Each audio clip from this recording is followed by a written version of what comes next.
APM Muhammad Hanish IAS സംസ്ഥാനത്ത് നിരവധി ശ്രദ്ധേയമായ പ്രവർത്തനങ്ങൾ നടത്തി ഇതിനോടകം ജനഹൃദയങ്ങൾ കീഴടക്കിയ വ്യക്തിത്വമാണ് അദ്ദേഹത്തിൻ്റെത്. ഇപ്പോൾ അദ്ദേഹം വ്യവസായ വകുപ്പ് പ്രിൻസിപ്പൽ സെക്രട്ടറിയുടെ സ്ഥാനത്തും ആരോഗ്യ വകുപ്പ് സെക്രട്ടറി എന്ന നിലയിലും ഒരേ സമയം സേവനമനുഷ്ഠിച്ചു വരുന്നു. കേരളത്തിലെ പൊതുവിദ്യാഭ്യാസ ഡയറക്ടർമാരിൽ ഒരാളായും ഇദ്ദേഹം സേവനമനുഷ്ഠിച്ചിരുന്നു.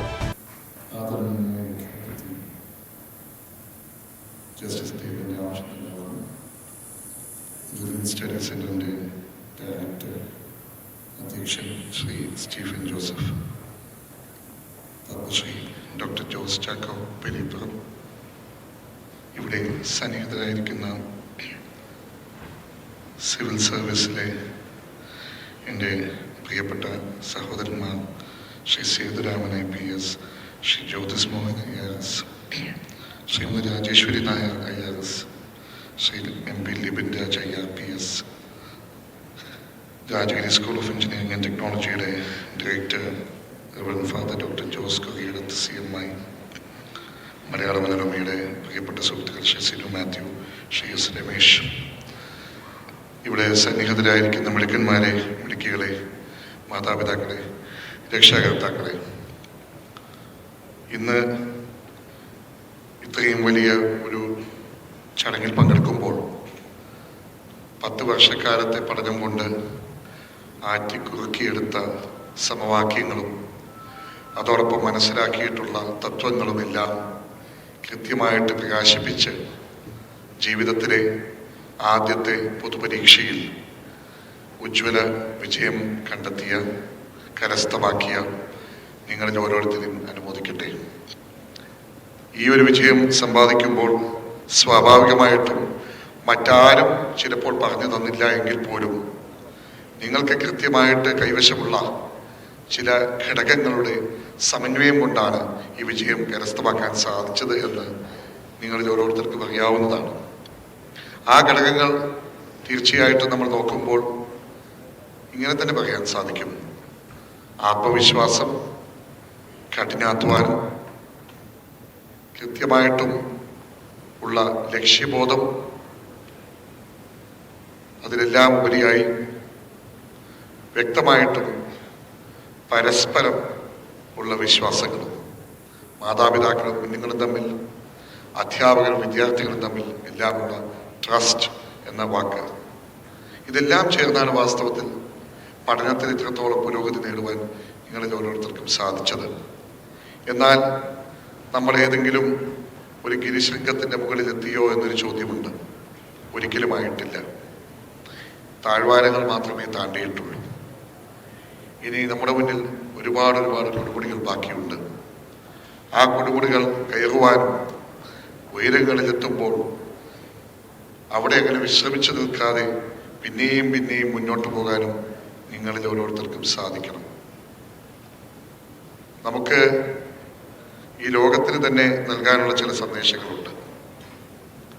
1 വർഷത്തേക്കാണ് നിക്ഷേപം നടത്തുന്നതെങ്കിൽ നിങ്ങൾക്ക് നല്ല കൃഷി ഇറക്കാവുന്നതാണ്, നല്ല ധാന്യങ്ങൾ കിട്ടും.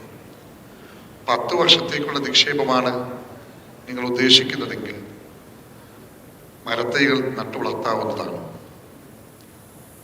ഒരു ആയുസ്സിന് വേണ്ടിയാണ് നിക്ഷേപമെങ്കിൽ വിദ്യാഭ്യാസത്തിൽ നിക്ഷേപിക്കുക എന്ന് പറയും.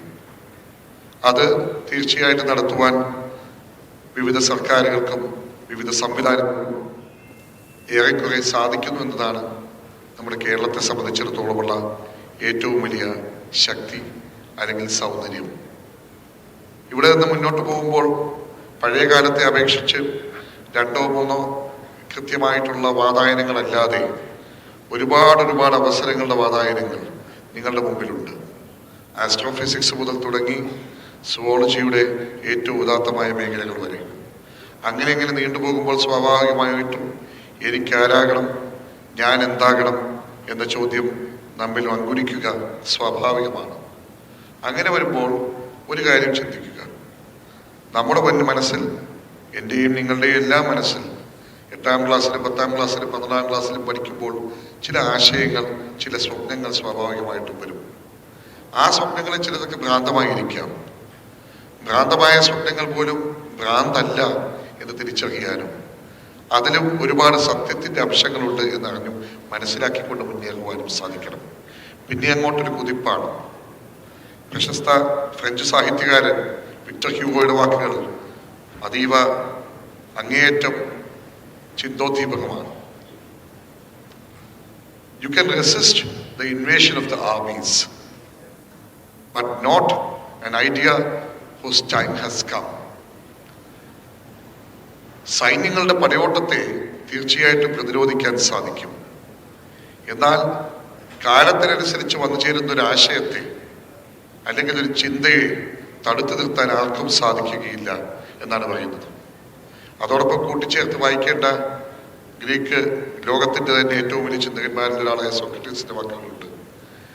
2 കാര്യങ്ങൾ മാത്രമേ ഈ ലോകത്തുള്ളൂ: നന്മ, അതായത് അറിവ്; തിന്മ, അതായത് അറിവാകുന്ന നന്മയെ ഉപയോഗിച്ചുകൊണ്ട് ഒരു നിരവധി മെഴുകുതിരി നാളങ്ങൾ, എൻ്റെ മെഴുകുതിരി നാളത്തിൽ നിന്ന് നിരവധി മെഴുകുതിരി നാളങ്ങൾ കൊളുത്തുവാൻ സാധിക്കുമെങ്കിൽ ഈ ലോകത്ത് പ്രകാശം പരത്തുന്ന വ്യക്തിത്വങ്ങളായി മാറുവാൻ, ചാലക ശക്തികളായി മാറുവാൻ നിങ്ങളിൽ ഓരോരുത്തർക്കും സാധിക്കും. ഇനി അങ്ങോട്ട് 12ാം ക്ലാസ് വരെ പഠിക്കാനുണ്ട്. അത് കഴിഞ്ഞ് പിന്നെ യൂണിവേഴ്സിറ്റിയിലേക്കും പിന്നെ അതിനുശേഷം പറ്റുമെങ്കിൽ ഗവേഷണവും മറ്റു കാര്യങ്ങളും എല്ലാം ചെയ്ത് ഏറ്റവും മികച്ച വഴിത്താരയിലേക്ക്, ജീവിത പന്താവുകളിലേക്ക് പാധേയങ്ങൾ തെളിച്ചുകൊണ്ട് മുന്നോട്ട് നീങ്ങുവാൻ സാധിക്കുമെങ്കിൽ നല്ലത്. പക്ഷെ അവിടെ ഒരു ചോദ്യം ബാക്കി നിൽക്കുന്നു: ഈ ലോകത്ത് ഞാൻ എത്തിച്ചേർന്നത് എന്തിനു വേണ്ടിയാണ്? ഇവിടെ എത്തിച്ചേർന്നതിൻ്റെ അർത്ഥം എന്താണ്? എൻ്റെ കുടുംബത്തെ സംരക്ഷിക്കാനും എനിക്ക് പൂർണ്ണമായിട്ടും യശസ് കൈവരിക്കുവാനും വേണ്ടി മാത്രമാണോ? അതോ ഞാൻ ഇവിടെ എത്തിയത് മൂലം ഈ ലോകത്തിനും ഈ സമൂഹത്തിനും എന്തെങ്കിലും തരത്തിലുള്ള മാറ്റം ഉണ്ടാക്കാൻ സാധിച്ചോ എന്നൊരു ചോദ്യമുണ്ട്. ആ ചോദ്യത്തിന് ഉത്തരം കണ്ടെത്താൻ വർഷങ്ങളെടുക്കും. എങ്കിലും ഒരു ചിന്ത മനസ്സിലിരിക്കട്ടെ. മെൻലോ പാർക്കിലെ മാന്ത്രികരെന്ന് നമ്മൾ തോമസ് ആൽവ എഡിസനെ വിളിക്കുന്നത് എന്തുകൊണ്ടാണ്? ഏറ്റവും കൂടുതൽ പേറ്റന്റുകൾ, ഏറ്റവും കൂടുതൽ കണ്ടുപിടുത്തങ്ങൾ അദ്ദേഹത്തിന്റെ പേരിൽ ലോക ചരിത്രത്തിൽ തന്നെ രേഖപ്പെടുത്തിയിരിക്കുന്നു. അത് തീർച്ചയായിട്ടും നമുക്കെല്ലാവർക്കും അങ്ങേയറ്റം ഏറ്റവും മികച്ച ഒരു നിദർശനമാണ്, ദൃഷ്ടാന്തമാണ്. മനസ്സിലാക്കിക്കൊണ്ട് മുന്നോട്ട് നീങ്ങാൻ സാധിക്കണം. എല്ലാവർക്കും ഒരുപോലെ ആയിരിക്കില്ല ബുദ്ധിശക്തി എന്ന് പറഞ്ഞുകൊണ്ട് നമ്മളൊക്കെ സ്വയം വിലപിക്കുന്ന ഒരു ഭാരതീയ രീതിയുണ്ട്. വിധി, നിയോഗം എന്നൊക്കെ പറഞ്ഞുകൊണ്ടുള്ള രീതി. അത് മാറ്റിവെച്ചുകൊണ്ട് നമുക്കെല്ലാവർക്കും ഉത്സാഹിക്കുവാനും പ്രയത്നിക്കുവാനും മുന്നോട്ട് നീങ്ങുവാനും 24 മണിക്കൂറും അപ്രകാരമുള്ള 365 ദിവസങ്ങളാണ് ഉള്ളതെന്നും കർമ്മോത്സുകതയോടുകൂടി കൃത്യതയോടുകൂടി പഠിക്കുന്ന പാഠങ്ങൾ മനസ്സിലാക്കാനും അതിനുപരിയായി കൂടുതൽ വായിക്കുവാനും ഗ്രന്ഥശാലകളെ നന്നായി ഉപയോഗപ്പെടുത്തുവാനും സാധിച്ചാൽ ഒരു സംശയവും വേണ്ട, ഈ ലോകം, ഈ നാട്, ഈ സമൂഹം നിങ്ങളോടൊപ്പം നിൽക്കും. നമ്മളൊക്കെ മനസ്സിലാക്കേണ്ടത് തന്നെയാണ്. നമ്മുടെ സ്വപ്നങ്ങൾക്ക് വേണ്ടി നമ്മൾക്ക് പരിശ്രമിക്കാമെങ്കിൽ ഈ ലോകം മുഴുവൻ നിങ്ങളോടൊപ്പം അതിനുവേണ്ടി ഒരുമിച്ച് ചേർന്നുകൊണ്ട് പരിശ്രമിക്കുമെന്ന് നമ്മൾ മനസ്സിലാക്കുക. അതിനുവേണ്ടിയാവട്ടെ നമ്മിൽ ഓരോരുത്തരുടെ ശ്രമങ്ങൾ. 10ാം ക്ലാസ്സിലെ വിജയം ഒരുപാട് വിജയങ്ങൾക്ക് പ്രചോദനമേകട്ടെ. സമൂഹത്തിന്, മനുഷ്യരാശിയുടെ ഗുണത്തിനായി എന്തെങ്കിലും ചെറിയ കാര്യങ്ങൾ ചെയ്യുവാൻ സാധിച്ചോ എന്ന് ഒത്തിരി വർഷങ്ങൾ കഴിഞ്ഞ് തിരിഞ്ഞു നോക്കുമ്പോൾ നമുക്ക് വിലയിരുത്തേണ്ടതായിട്ടുണ്ട്. അങ്ങനെ വിലയിരുത്തുമ്പോൾ ഒരുപാട് കാര്യങ്ങൾ ചെയ്യാൻ സാധിച്ചില്ലെങ്കിലും ഇല്ലാത്തവൻ്റെ, കഷ്ടപ്പെടുന്നവൻ്റെ, പ്രയാസങ്ങൾ അനുഭവിക്കുന്നവൻ്റെ കണ്ണീരൊപ്പുവാൻ വേണ്ടി ഒരു ചെറിയ സാന്ത്വന സ്പർശം നൽകുവാൻ സാധിക്കുമെങ്കിൽ നിങ്ങളിൽ തീർച്ചയായിട്ടും നിങ്ങൾക്ക് കരുതാം ഈ യാത്ര സഫലമായി എന്ന്.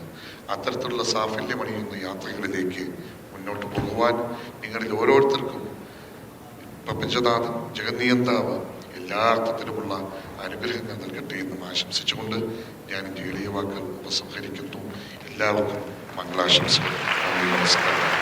എൻട്രൻസ് സംബന്ധമായ വാർത്തകളും അപ്ഡേഷനുകളും ഏറ്റവും വേഗം ആധികാരികമായി അറിയാൻ ബ്രില്യൻറ്റ് സ്റ്റഡി സെന്റർ പാല യൂട്യൂബ് ചാനൽ സബ്സ്ക്രൈബ് ചെയ്യുക. ബെൽ ഐക്കൺ അമർത്തുക. ഈ വീഡിയോ മറ്റ് സുഹൃത്തുക്കളിലേക്കും ഷെയർ ചെയ്ത് നൽകുക.